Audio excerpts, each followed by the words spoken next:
हिंदी में यूपीएससी की तैयारी से संबंधित प्रोग्राम्स को देखने के लिए सब्सक्राइब करें study IQ IAS Hindi. Henry Alfred Kissinger एक फॉरेन डिप्लोमेट, एक जियोपॉलिटिकल एक्सपर्ट तथा national security adviser of 37th and 38th US president यानी कि निक्सन और गेराल्ड फोर्ड के ये बेसिकली नेशनल सिक्योरिटी एडवाइजर थे। इनका स्टेटमेंट था, याद रखिएगा, there is no permanent friend और there is no permanent enemy of USA. The only thing which is permanent in US foreign policy is interest of USA. ध्यान से समझिए statement को। अगर मैं इसे हिंदी में कहूं तो यूएसए का कोई भी राष्ट्र मित्र नहीं है और ना ही कोई राष्ट्र उसका शत्रु है। एक ही चीज यूएसए की विदेश नीति में स्थिर है जो हमेशा फॉलो होगी, वो है यूएसए का मतलब। इस स्टेटमेंट को फील करने का प्रयास करिए और जिस सब्जेक्ट को आप इंटरनेशनल रिलेशन कहते हैं, याद रखिए उसका पेरेंट सब्जेक्ट है जियोपॉलिटिक्स। जियोपॉलिटिक्स बेसिकली ये ऐसा सब्जेक्ट है जिसकी अंडरस्टैंडिंग आपके सारे डायमेंशंस को फुलफिल करेगा, आपके आंसर को एवरग्रीन और 100% रॉक सॉलिड और क्रिस्टल क्लियर बनाएगा। याद रखें कि जियोपॉलिटिकल टॉपिक्स पर हम जो है इसी प्रकार से वीडियो लेकर आते रहेंगे अगर आपका इंटरेस्ट होगा तो। यहां पर अगर मैं आपसे कहूं तो एशिया के अंदर ध्यान से देखें तो आपको समझ में आएगा कि यूएसए के बहुत सारे ऐसे इंटरवेंशन रहे, बहुत सारे ऐसे कार्य रहे जिनके होने के बारे में विश्व ने कभी भी अपेक्षा नहीं करी थी। अचानक से यूएसए का उसमें इंटरवेंशन हुआ। अब ये क्या चीज है, क्या नीति है यूएसए की जो इस प्रकार से जो है एग्जीक्यूट होती है पूरे एशिया में। याद रखें इस टॉपिक को कहा जाता है, जो सामान्यतः मेरे समझ में तो विद्यार्थी तक शायद नहीं पहुंच पाता, इसे कहा जाता है एशियन पावर रीबैलेंसिंग इनिशिएटिव। यानी कि एशिया के अंदर जो रीजनल पावर्स हैं उनको रीबैलेंस करने का कार्य करता है यूएसए। और यह कार्य क्यों है, किस प्रकार से ट्रिगर होता है और उसका किस प्रकार से हमारे सब्जेक्ट के साथ संबंध है, याद रखें आज के इस वीडियो में हमारे डिस्कशन का ये टॉपिक है। मेरा नाम है अभिनव कुमार बोरे और चलिए स्टार्ट करते हैं इस डिस्कशन को। बिफोर आई स्टार्ट, याद रखिए कि अगर आप इसी प्रकार से जो है अपनी यूपीएससी की जर्नी को प्ले करना चाहते हैं, आपके पास एक गोल्डन अपॉर्चुनिटी है। बेसिकली दिवाली के उपलक्ष्य पर जो स्टडी IQ है, इन्होंने अपने बैचेस में, याद रखिए कि डिस्काउंट प्राइस पर P2I बैचेस लॉन्च करे हैं। ये बैच 3rd है, ये आपको सारे ही लैंग्वेजेस में अवेलेबल है। अगर आप हिंदी में इसे देख रहे हैं तो 10 नवंबर से क्लासेस स्टार्ट हो चुकी हैं। इसे प्रिवेल करने की और इस कॉस्ट पर प्रिवेल करने की 2 कंडीशंस हैं। पहला, आपको 16 नवंबर के पहले से प्रिवेल करना होगा। साथ ही इसमें फैकल्टी कोड, जैसा मेरा कोड यहां मेंशन है AK लाइव, इस कोड का यूज करके आप इस कॉस्ट पर इस कोर्स को जो है वो परचेस कर सकते हैं। इस कोर्स में मैं पहले भी बता चुका हूं, SIP अर्थात एक क्रैश कोर्स के समान प्रीलिम्स से एग्जैक्ट पहले ये स्टार्ट होगा आपकी पैरेलल क्लासों के साथ। याद रखिए ये सक्सेस इन प्रीलिम्स प्रोग्राम है। इसमें आपके प्री के पहले सारे वो टॉपिक्स जो प्री के लिए इंपॉर्टेंट होंगे उसे कवर कराया जाएगा। इसके पश्चात अगर आपका प्री क्वालिफाई होता है तो आप मेंस में एंटर करेंगे। और याद रखें कि मेंस रेसिडेंशियल प्रोग्राम का आपको फायदा मिलेगा, जहां स्टडी IQ अपने खर्चे पर आपको इस स्थान पर बुलाकर तैयारी कराएगा। अगर किसी कारणवश आपका प्री क्वालिफाई नहीं होता है तो आप जिस मैनर में क्लासेस ले रहे थे उसी मैनर में आप अपनी क्लास को कंटिन्यू कर पाएंगे। साथ ही अगर आपका प्री और मेंस क्वालिफाई होने के पश्चात आप इंटरव्यू में जाते हैं, आपको इंटरव्यू गाइडेंस प्रोग्राम का फायदा मिलेगा। ये सभी कुछ वन टाइम आपको इन्वेस्ट करना है। इसके पश्चात आपकी जर्नी नेक्स्ट लेवल पर होगी। साथ ही आपको मेंटर अलॉट होगा। याद रखिए this is a game changer thing जो आपकी हर एक स्टेप पे आपकी सहायता करेगा। लाइव क्लासेस मिलेंगी आपको, लाइव क्लासेस रिकॉर्डेड फॉर्मेट में भी अवेलेबल होंगी, आप दोनों का ही यूज कर पाएंगे।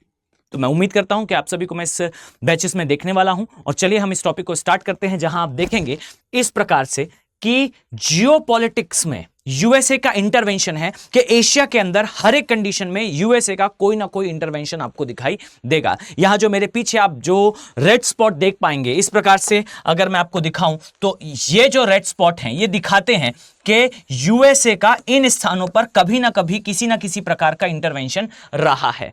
ध्यान से अगर आप देखेंगे तो एशिया के ज्यादातर हिस्सों में अगर हम रशिया को हटा दें या उस समय के सोवियत यूनियन को हटा दें तो हर एक प्लेस में यूएसए का इंटरवेंशन रहा।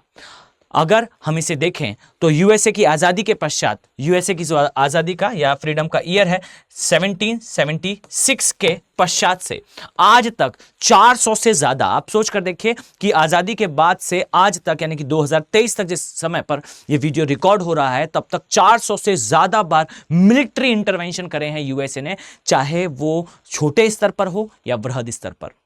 इन सभी का कारण क्या है?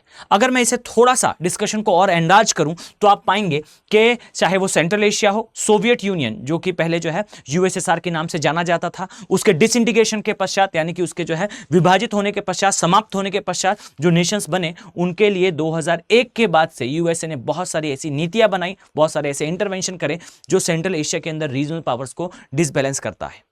इसी प्रकार से अगर मैं कहूं तो अफगानिस्तान के अंदर यूएसएसआर के जाने के पश्चात यूएसए की एंट्री हुई।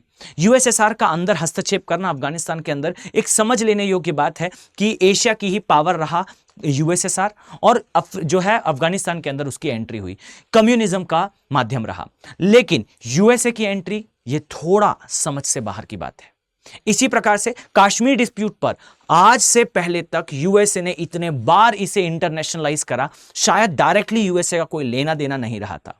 इसी प्रकार से अगर मैं कहूं तो अरेबियन पेनिनसुला के अंदर जो मिडिल ईस्ट वाला पार्ट है, इस पार्ट में भी डायरेक्टली यूएसए का इंटरवेंशन हो, चाहे वो सीरिया का विवाद हो, चाहे वो इजराइल का विवाद हो, चाहे फिर वो जो है वो अन्य देशों के मध्य संबंधों की बात हो, यूएसए का इंटरवेंशन हमेशा दिखाई देता है। इसी तरीके से अगर मैं आपका ध्यान केंद्रित करूं तो आपको दिखाई देगा एक वर्ड कहा जाता है, सामान्यतः जियोपॉलिटिक्स में इस पर डिस्कशन होते हैं। ऐसा कहा जाता है कि फलाना देश का जो है वो वियतनाम हो गया। ये क्या है वियतनाम? वियतनाम एक वॉर थी जहां यूएसए का कोई लेना देना नहीं था, कोई संबंध नहीं था यूएसए का इस वॉर के साथ। यूएसए अचानक से इस वॉर में कूदा था, फाइन, और कूदने के पश्चात यूएसए को बहुत हानि हुई थी, बहुत नुकसान फेस करना पड़ा था यूएसए को। जबकि इस वॉर के साथ डायरेक्टली यूएसएसआर का, सॉरी माफ कीजिएगा, डायरेक्टली यूएसए का कोई संबंध नहीं था, फिर भी यूएसए की एंट्री हुई इस क्षेत्र में।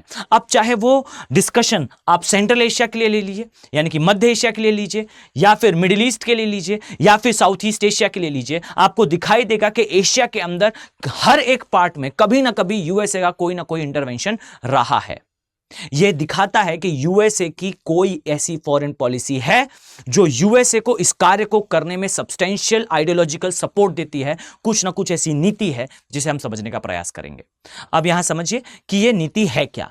तो इसे समझने के लिए मैं आपको सिंपल मैनर में अगर समझाऊं तो यूएसए की फॉरेन पॉलिसी जो है वो दो भागों में विभाजित होती है। अब इस चीज को अगर स्टूडेंट समझ लेता है, याद रखें कि सामान्यतः मेरा यह ऑब्जर्वेशन है कि स्टूडेंट जो है बहुत सतही तौर पर, बहुत ही सुपरफिशियल मैनर में चीजों को समझने का प्रयास करता है। एक घटना हुई, उस घटना के बारे में जो है 4, 6, 8, 10 बातें उन्होंने सुनी, उन्हें समझा और उसी के आधार पर उत्तर लिखने का प्रयास करा। याद रखें यही कारण है कि जीएस में स्टूडेंट के बहुत अच्छे मार्क्स नहीं होते। इसका कारण यही है कि सब्जेक्ट की इनडेप्थ अंडरस्टैंडिंग का अभाव हमेशा देखा गया है और इसी को दूर करने का यह वीडियो एक प्रयास है। अगर आप सभी को ये तरीका, ये इस मैनर में चीजों को समझना पसंद आएगा तो definitely we used to make videos on that topic also. Fine, तो इस चीज को समझिए। यहां मैं आपको समझाना यह चाहता हूं कि यूएसए की जो फॉरेन पॉलिसी है या फिर मैं कहूं जो विदेश नीति है, आप उसे दो तरीके से डिराइव कर सकते हैं। याद रखें, एक कहलाता है जिसे कहते हैं हस्तक्षेपवाद की नीति यानी कि इंटरवेंशनिज्म, फाइन, और दूसरा है पृथकतावाद की नीति यानी कि आइसोलेशनिज्म।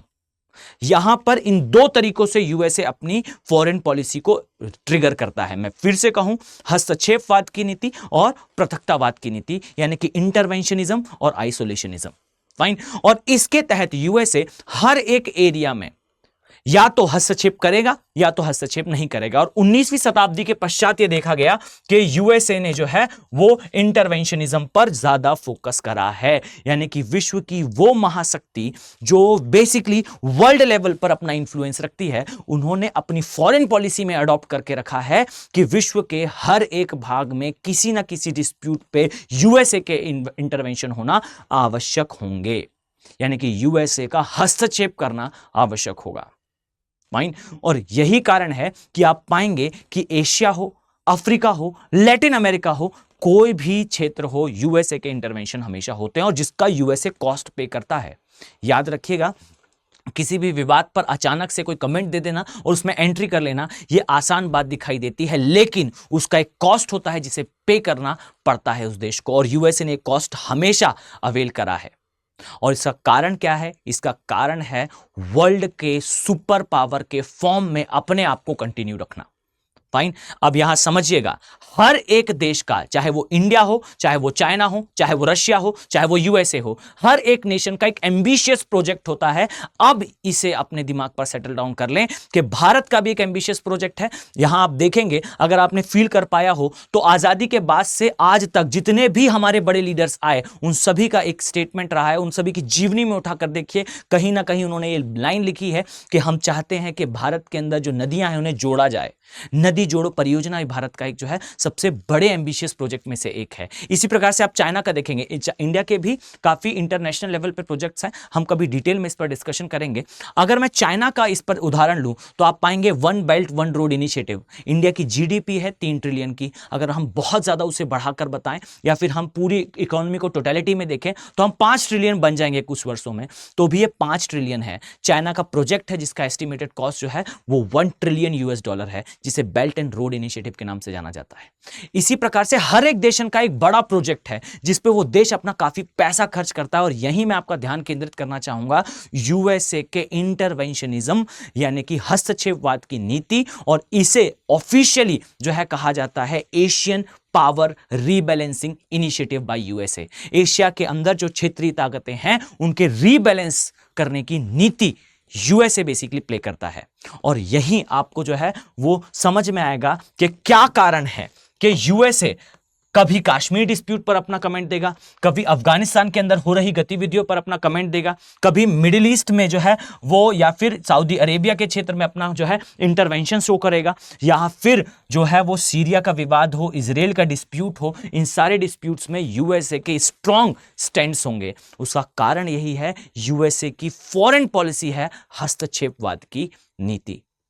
जैसे कभी एक समय था जब कॉलोनिज्म था, उपनिवेशवाद था, तब उपनिवेशवाद को सही सिद्ध करने के लिए बहुत सारे सिद्धांत लाए जाते थे। इसमें जो है कभी रेड्जल की थ्योरी निकल कर आती थी, कभी अलग अलग थिंकर्स की थ्योरी निकल कर आती थी। उसी प्रकार से आज के समय आप देखेंगे यूएसए की हस्तक्षेपवाद की नीति है।